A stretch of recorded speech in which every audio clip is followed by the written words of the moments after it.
Stop. I'm David Tian, Ph.D., and this video is about what it takes to make a relationship passionate over time. Masculinity for the intelligent man.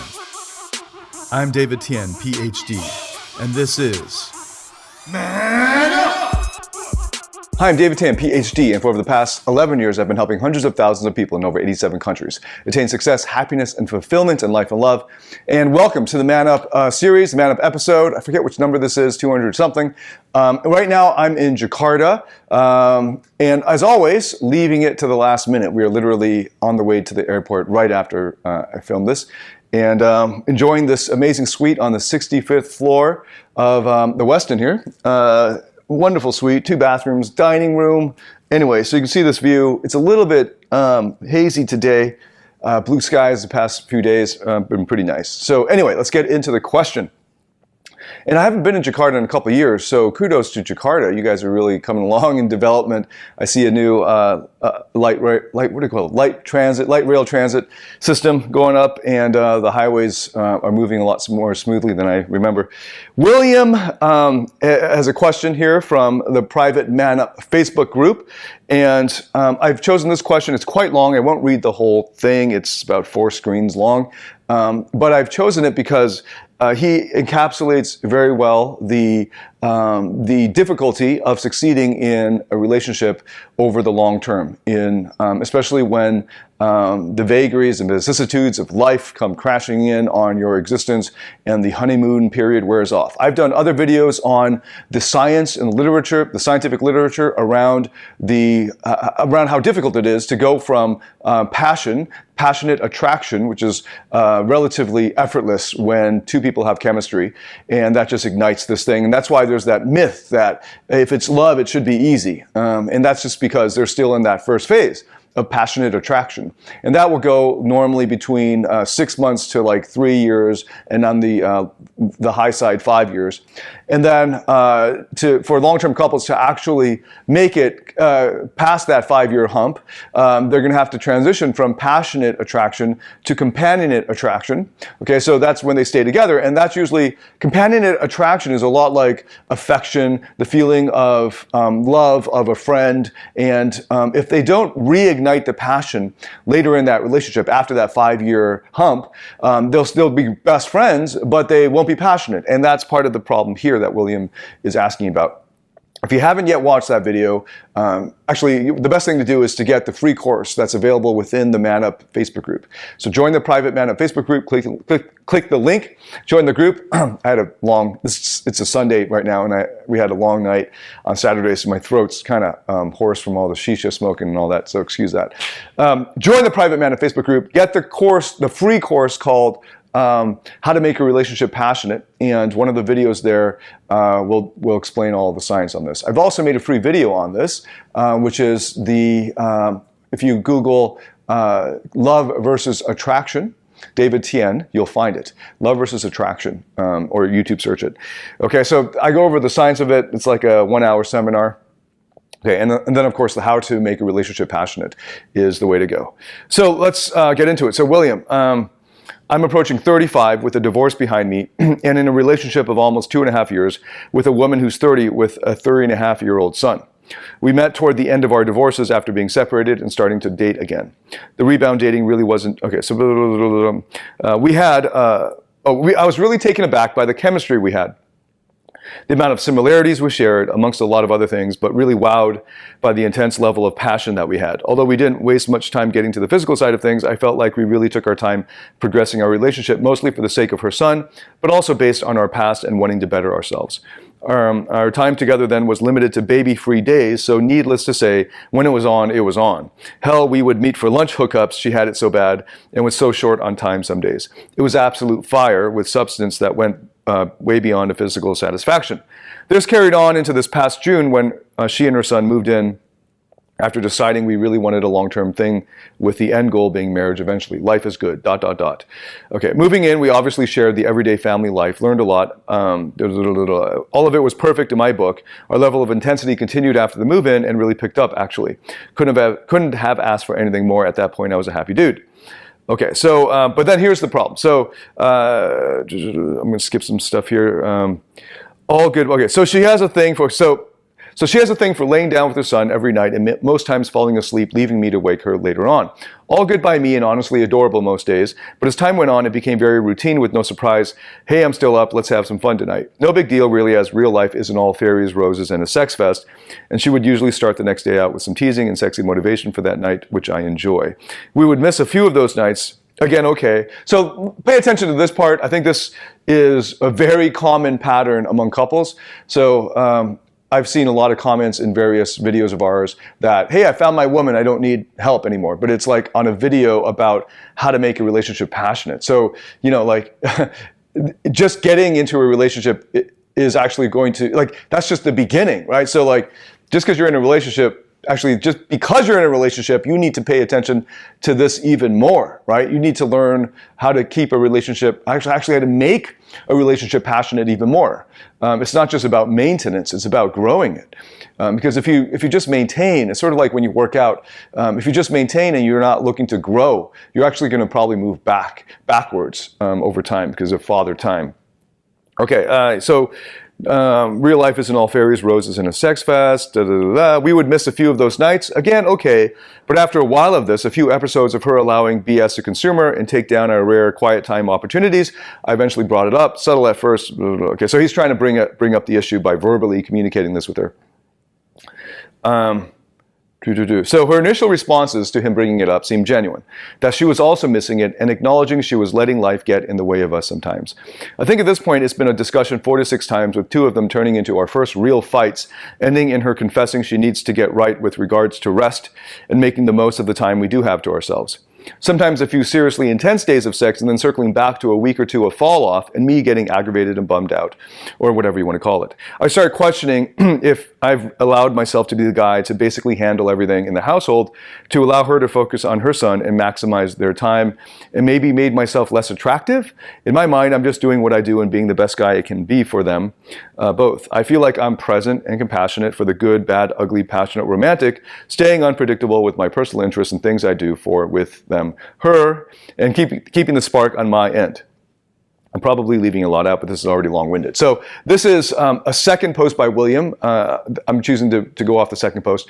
In between his first and second post, he went into watching some of David's free courses, and now he understands a lot better overall on how to keep a relationship passionate. So that's that part right there where he's talking about things that he's doing on his side of being present and compassionate and staying unpredictable and staying growing on his end.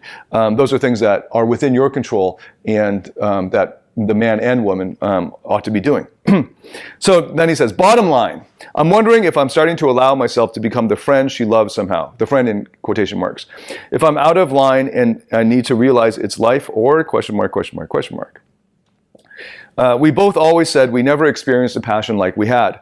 We wanted to work hard to keep that over time and be the best versions of us we could for the sake of our relationships.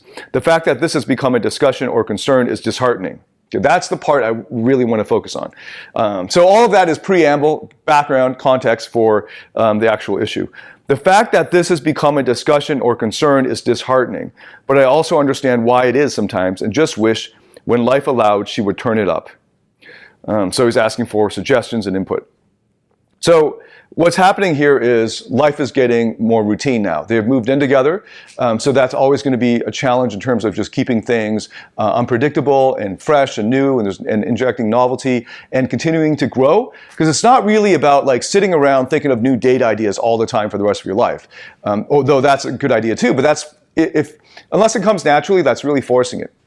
What's really underneath it all that will really create a passionate relationship is that each person, the man and the woman, or whatever, both partners, are growing as individuals. That they're continuing to grow, stretch themselves, go to their edge of their comfort zone and step beyond that and continuing to push themselves. I see this all the time where people, when they finish university or their formal education and they get into their career, they don't progress. They don't grow. They don't challenge themselves in other areas. They don't become better people.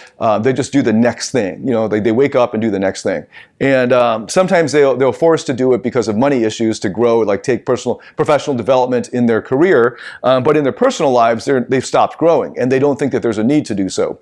And then they're wondering why they're so dissatisfied with life and why their partner isn't excited by them, why their relationship isn't growing and all of that. It's because they've stopped growing. Okay, so that's one of the options, or one of the possibilities. Now, with William, he's watched the free course on how to make a relationship passionate, and a part of that course is about what you can do. And he's saying, I've checked off these various boxes about what I can do, what's in my control, staying as a man, being present, and for the good, bad, ugly, being passionate, romantic, staying unpredictable, and I would add to that, William, improving yourself in other ways, like in fitness, in learning new skills and things like that, having more fun with stretching your comfort zone, or going beyond your comfort zone. But like he's on the right path for himself, but she's not. She sounds like she's kind of burnt out. We don't have as much information about her side and what's going on there, but she's obviously spending a lot more time with her son now, which is a good thing, and he says it's a good thing. It's just that they've got into this routine where she'll put the son to sleep and then fall asleep in his bed, and then there's no sexy times and all this. And this is about, he says, 2.5 years in, so this is just about right. Like I predicted, like the science predicts, right around 3 years, and then definitely into like the upper end 5 years, 3 to 5 years. If you don't know how to inject passion into the relationship, it will die. It will die of you might stay together out of convenience or expedience, but the passion won't be there anymore because the chemistry, the chemicals, literally the chemicals of novelty have worn off. And the things that triggered those chemicals naturally aren't triggering them anymore because your brain is adjusted to the trigger, to the stimuli. So it's just like the same old, right? So now you actually have to put in the effort. And this is the one sentence that I really want to focus on, draw your attention to. The fact that, so this is his ending, the ending of this very long post. The fact that this has become a discussion or concern is disheartening. But I also understand why it is sometimes, and just wish when life would allow, when life allows you to turn it up. So he's like coming up to that 3-year mark, and he's like, it sucks that we have to put effort into this. Like the fact that we have to discuss this sucks. And it's sort of like the guy who's like, he's starting to see that he's fat.